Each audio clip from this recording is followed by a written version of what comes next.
nag-comment po doon sa aking video patungkol sa kape, ito po yung sabi niya.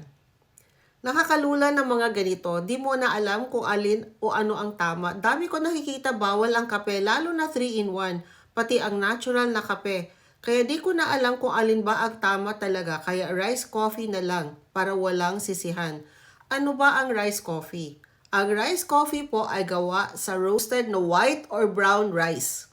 Mas masustansya nga pa talaga ang rice coffee kaysa coffee beans. Una-una po, ang rice coffee po ay walang caffeine. Kaya maganda po ito doon po sa may problema sa mga nangangasim po ang sikmura. Ang coffee beans po ay may caffeine. Kaya po ito ay tinatawag na stimulant. Ibig sabihin po na yung mga messages na galing po sa ating utak ay tumatakbo ng mabilis papunta po sa ating katawan. Samantalang, ang rice coffee po ay may calming effect. Pangatlo, magkaiba po ang sustansya nila.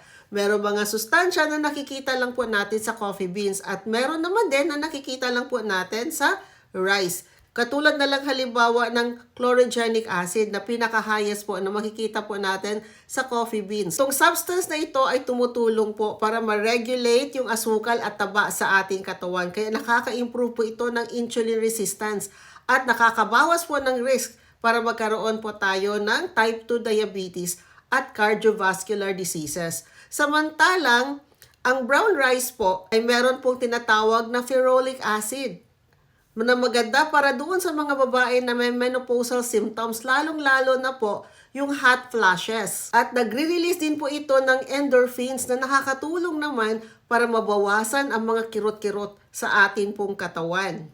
Nakaka-lower ng stress, nakaka-improve po ng ating mood, at ini-enhance po yung ating sense of well-being. Kaya wala po talagang mas masustansya sa kanila. Depende na lang po sa atin kung ano bang klase ng sustansya na gusto po nating makuha.